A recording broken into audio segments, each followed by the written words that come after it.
निशाणी दोघांची निशाणी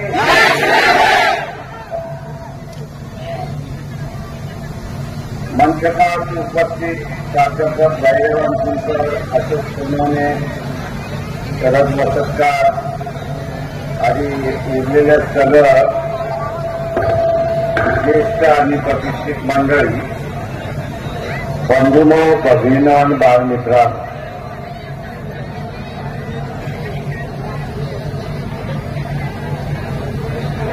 जाहीरनाम्याच्या संदर्भातला आणि उद्या आपण सत्तामध्ये सहभागी झालो तर आपण काय करणार याचा आराखडा आपण मांडला अशी असताना माझी आपल्या सगळ्यांना असणारी एक विनंती आहे आणि विशेष करून ओबीसीला असणारा विनंती आहे की ओबीसीचं असणारं आरक्षण धोक्यात आलेलं आहे हे लक्षात घ्या. इलेक्शनच्या 15 दिवस अगोदर हे राजा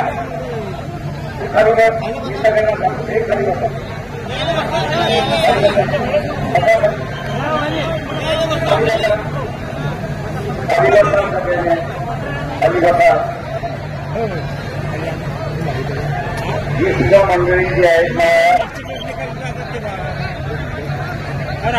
चारा बाजूची जी आहेत त्यांनी सुद्धा खाली बसून घ्या म्हणजे पाठीमागचे गोंधळ करणार नाही. आणि आता सगळ्यांनी शांततेने कसं मी 10 मिनिटं बोलणार आहे.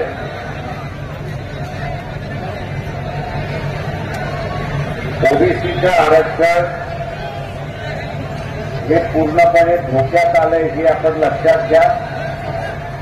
आणि तेव्हा तमाम ओबीसी बांधवांना माझं असणारं आव्हान आहे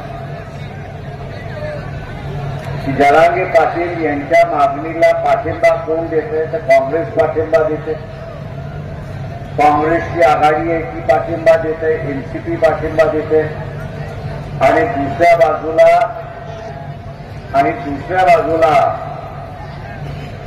भारतीय जनता पक्षात जो आहे तोही जरांगे पाटील यांच्या असणाऱ्या मागणीला त्या ठिकाणी पाठिंबा देतोय. वंचित बहुजन आघाडी हा एकमेव पक्ष आहे की जो असं म्हणतोय की मराठ्यांना आरक्षण द्या, आमचं त्याच्याबद्दल दुमत नाही, पण ओबीसीतून आरक्षण मराठा समाजाला मिळता कामा नये कारण का ते टिकणारा नाही अशी असणारी परिस्थिती आहे.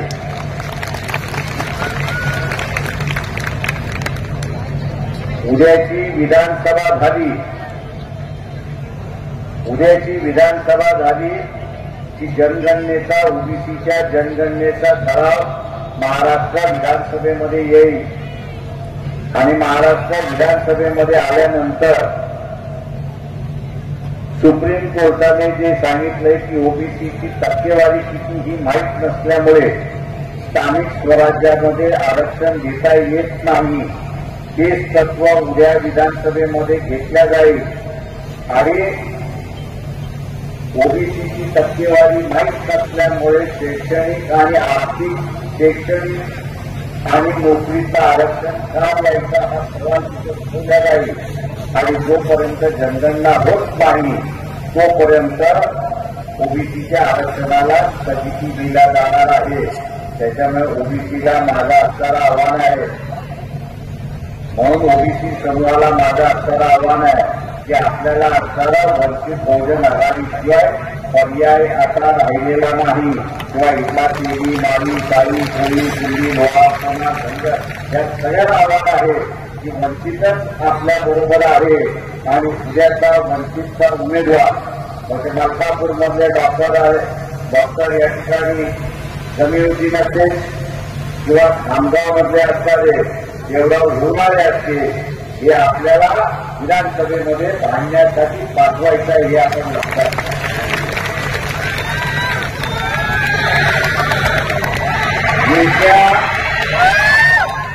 मी इथल्या मुस्लिम बांधवांना आवाहन करतोय. मी इथल्या असणाऱ्या मुस्लिम समुदायाला आवाहन करतोय, इथल्या उलेमाला आवाहन करतोय, इथल्या मौलवींना आवाहन करतोय,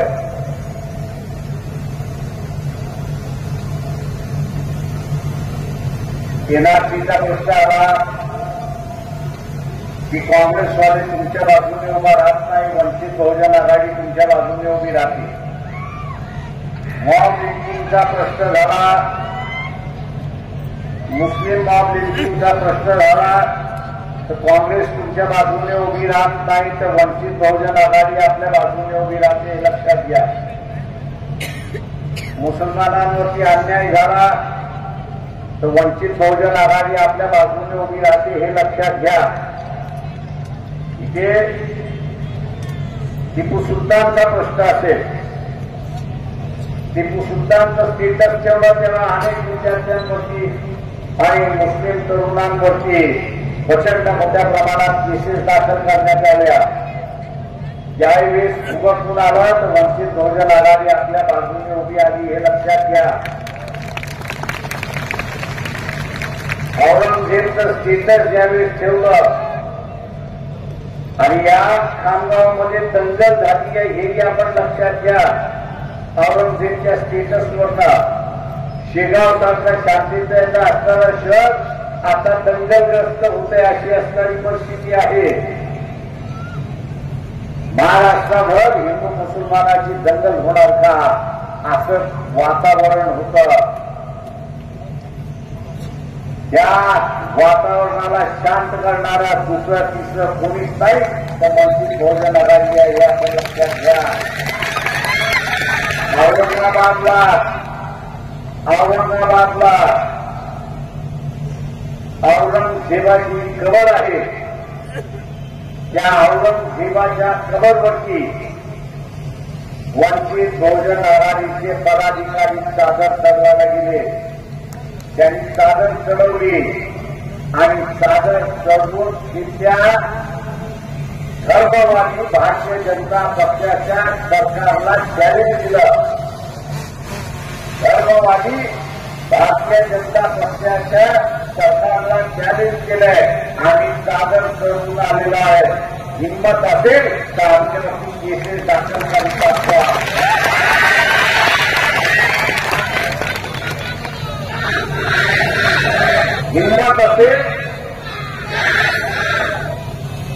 हिंमत असेल तर केसेस दाखल करून दाखवा. आम्ही कोर्टामध्ये लढायला तयार आहोत. टिपू सुलतान काय, शिवाजी महाराज काय, या औरंगजेब काय, या मातीमध्ये जन्मलेले आहे आणि म्हणून ते या मातीचेच पुत्र आहेत, हे आपण लक्षात घ्या. एकमेकांच्या विरोधात लढले असतील, त्यांच्या काळामधून लढले आहेत. या मुसलमानांना विचारतो आणि खामगाव आणि मलकापूर मधल्या मुसलमानांना मी विचारतो, आज काँग्रेस तिथे लढताना दिसते का? या दोन्ही मतदारसंघामध्ये मलकापूरमध्ये आणि खामगावमध्ये, या दोन्ही मतदारसंघामध्ये आणि त्याच्याच बरोबर जळगाव जामोद हा मतदारसंघ जो आहे, या मतदारसंघामध्ये लढाई कोणाची असेल तर ती भारतीय जनता पक्ष आणि वंचित बहुजन आघाडी याच्यामध्ये आहे.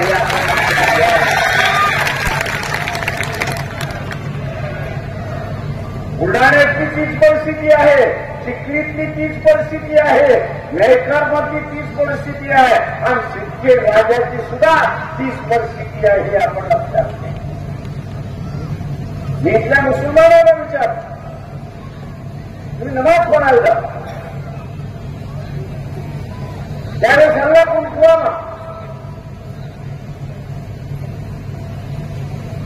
मी आपल्याला असताना विचारतो,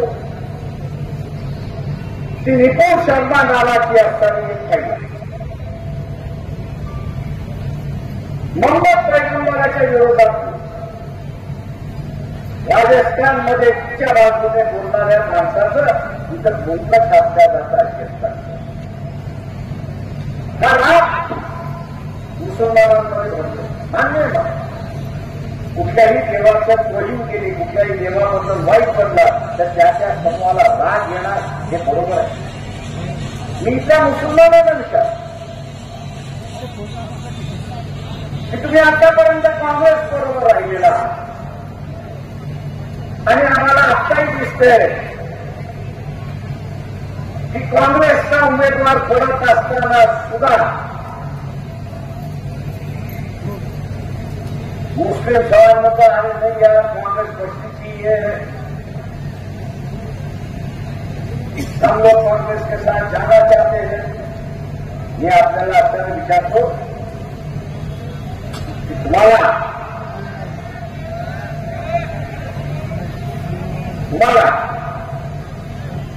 निपुण शर्मा सारखी महिला किंवा तिच्यासारखे अनेक जण या अल्लाबद्दल वाईट पितात आणि पोलीस काहीच कारवाई करू शकत नाही. याचं कारण ते म्हणतात कायदा. इथल्या एकूण एक मुसलमानाला माहिती, इथल्या एकूण एक मौलवीला माहिती, इथल्या एकूण एक काजीला माहिती, इथल्या एकूण एक उलेमाला माहिती आहे की मागच्या विधान परिषदेमध्ये वंचित बहुजन आघाडीने कपिल पाटील ज्यांना निवडून आणलं होतं त्यांच्या मार्फत मोहम्मद पैगंबराचं बिल हे विधानसभेमध्ये सादर करण्यात आलेलं आहे. हे सादर करण्यात आलेलं आहे. काँग्रेसवाले मंजूर करू शकत, काँग्रेसवाले मंजूर करू शकत नाही. राष्ट्रवादीवाले तुमच्या बाजूने उभेच राहणार नाही त्याची असणारी परिस्थिती आहे.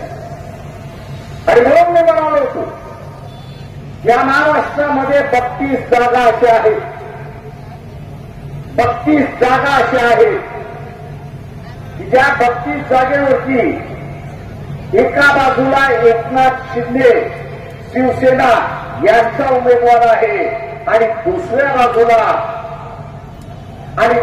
बाजूला उद्धव ठाकरे शिवसेना यांचे असणारे उमेदवार आहे एकमेकांच्या विरोधात. तिसरा उमेदवार तिथे असणारा पर्याय उमेदवार जो आहे तो वंचित बहुजन आघाडीचा उमेदवार. इथं मी आवाहन करतो, मी त्या खातीनं आवाहन करतो, मी त्या उमेदवारांना आवाहन करतोय. मोहम्मद पैगंबराबद्दल जे असणारा वाईट केलं जातं ते थांबलं पाहिजे की नाही याचा पहिल्यांदा निर्णय. जो अक्षर अपशब्द वापरला जातो तो थांबला पाहिजे की नाही याच्या पहिल्यांदा असणारा निर्णय का. माझा आव्हान आहे मलकापूरचा उमेदवार डॉक्टर जमीन आणि खामगावचे असणारे उमेदवार देवराव झुराळे हे दोघंही निवडून गेले तर मोहम्मद पैगंबराचं बिल मंजूर झाल्याशिवाय राहणार नाही हे लक्षात घ्या. जेव्हा मुस्लिम समुदायाला माझं आव्हान आहे, जेव्हा मुस्लिम समुदायाला माझं आव्हान आहे की मोहम्मद पैगंबराबद्दल असणारं जे वाईट केल्या जातात त्याच्यातून दंगली होतात, पोरं पकडल्या जातात, सगळ्याच होतात. हे थांबवायचं असेल तर कायदा होणं हा त्याच्यातला महत्वाचा आहे.